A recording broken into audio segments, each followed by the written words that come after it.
Hey, what's up everyone, this is Raven Gunplay and let's get started. So today we are reviewing the HG Extreme Gundam from the Mobile Suit Gundam Extreme vs arcade game.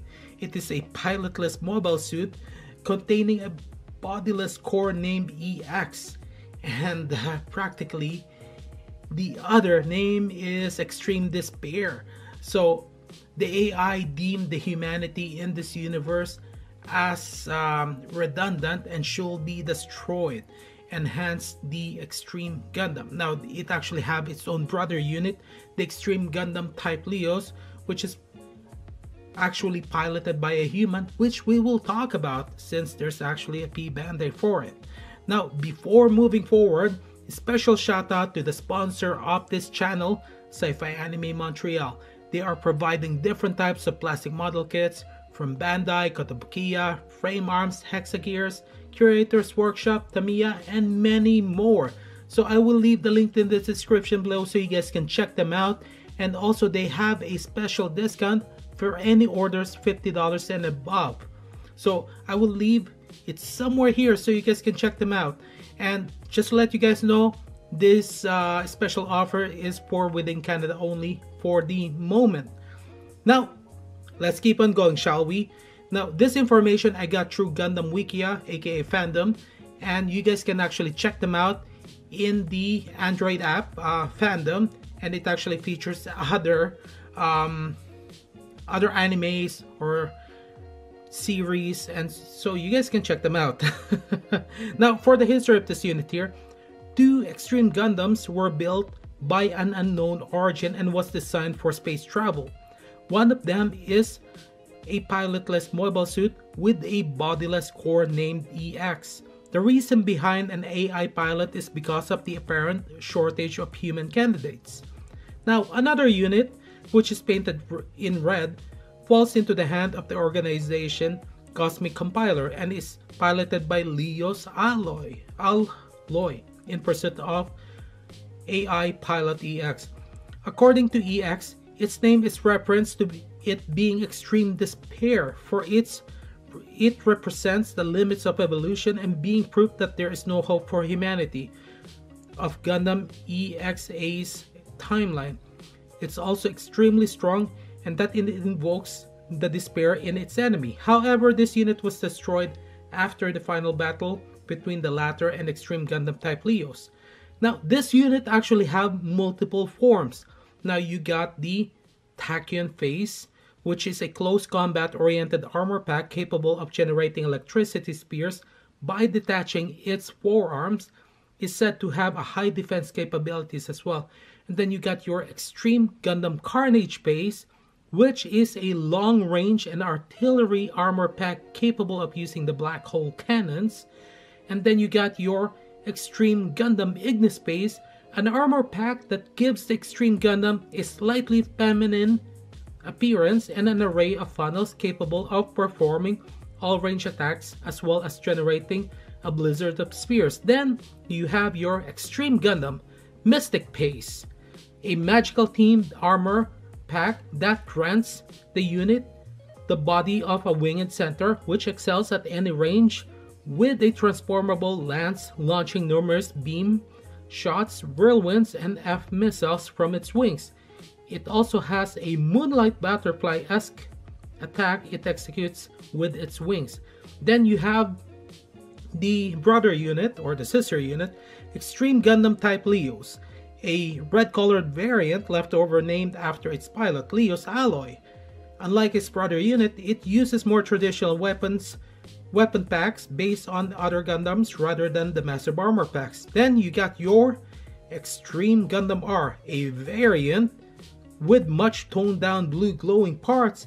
It is piloted by several versions of Astasia and has different armor packs. Then you got your Extreme Gundam Dystopia phase. The Extreme Gundam Dystopia phase is practically like a head with tentacles. Okay. Now, the Dystopia phase is a variant of the Extreme Gundam equipped with the Dystopia phase pack. It is featured in the Mobile Suit Gundam Extreme vs Maxibus arcade game, as well as the Gundam EXA vs manga. It is piloted by Astasia, Awar, and Extreme. Wow, that is quite fascinating.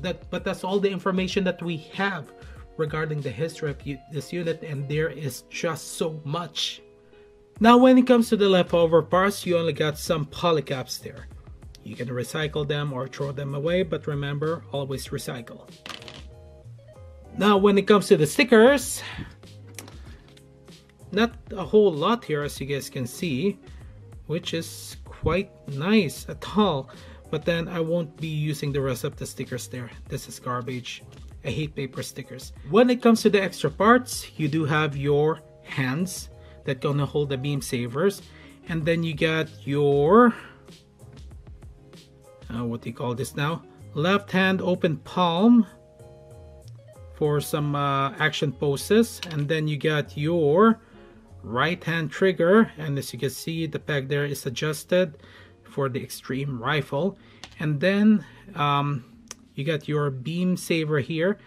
Now 2011 kit, disappointed, but you can actually just cut it off, make a slot, and there you go. Or you can just paint it, make it this. You can make your own original color for your beam saber.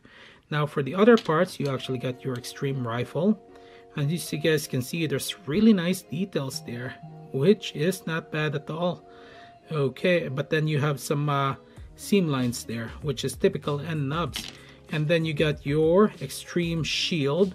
Now this one here, I got to show you guys something, and as you guys can see, there's this piece here that you can actually install your extreme rifle, and it's actually very easy.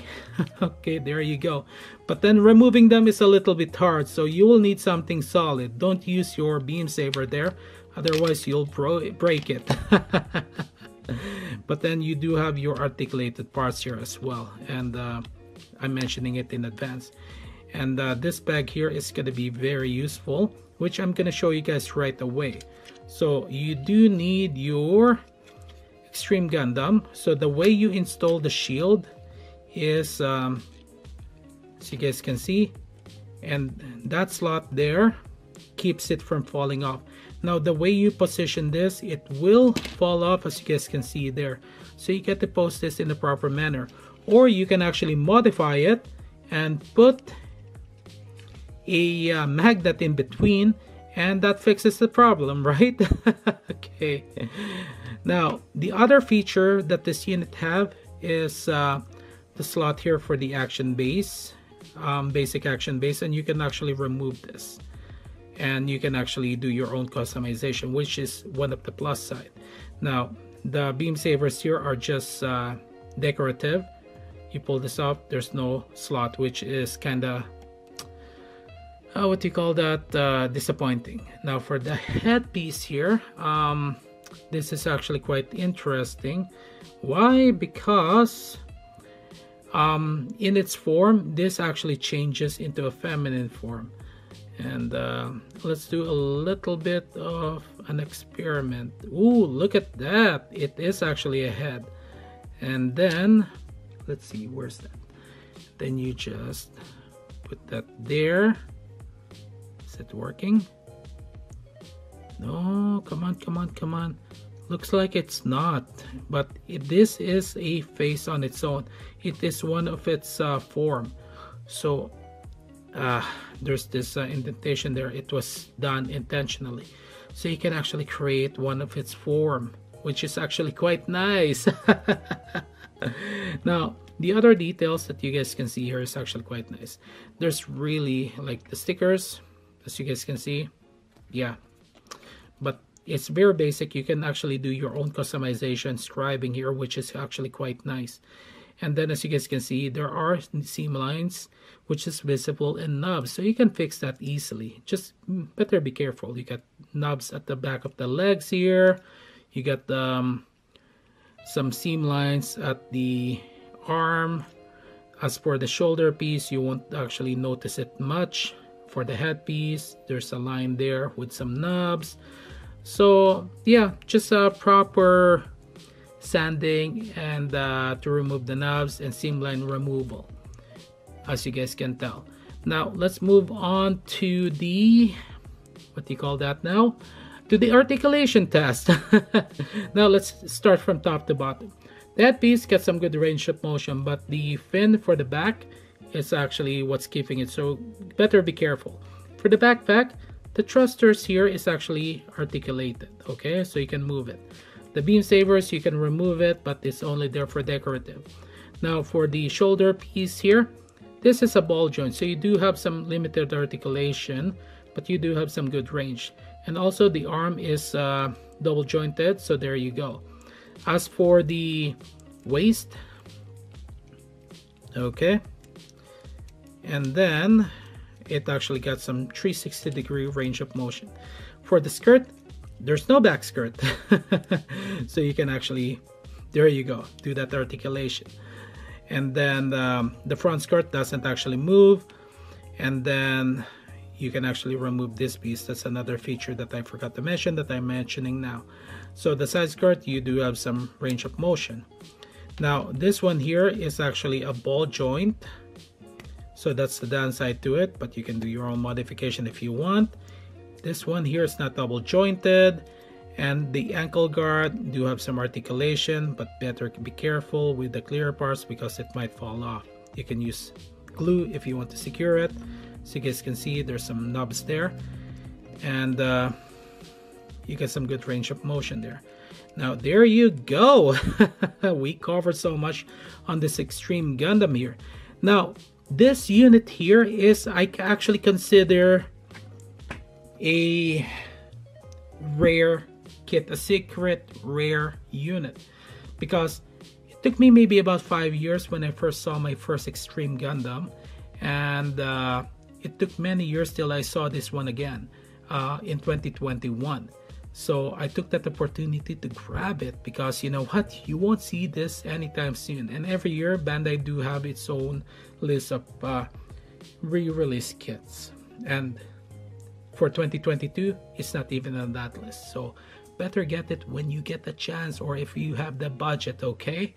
Now, is this unit worth getting? Definitely a yes. I consider this a secret p-bandai because of its limited stocks here. And looks like there's actually some weapon there as well, some beam weapon. I'm a little bit tipsy. I've been drinking wine, just to let you guys know. So I'm all happy googly here. So articulation wise, the ball joints in the shoulders and the legs, limited articulation there. And the leg itself is not double jointed, but the arms itself is double jointed. You do have a lot of opportunity to conduct your own scribing, and you can even scratch build some of its form. This feels like the first core Gundam actually that can equip, as you guys have seen on those paces there. So is this unit worth getting? Definitely a yes. Go get it when it's still available. Okay, so that's all the time that we got, guys. Thank you guys for watching, and this unit is definitely worth getting. As you guys can see, the slot there as well for your basic action base. So get it while it's hot. And before ending this review, special shout out to the sponsor of this channel, Sci-Fi Anime Montreal. They provide different types of plastic model kits from Bandai, Kotobukiya, frame arms, hexagears, and many more. I will leave the link in the description below so you guys can check them out.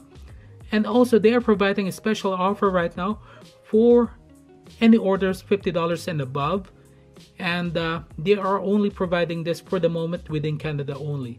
So get it while it's hot, okay? Sci-Fi Anime Montreal. And remember, have fun, relax, and enjoy. That is Gunpla.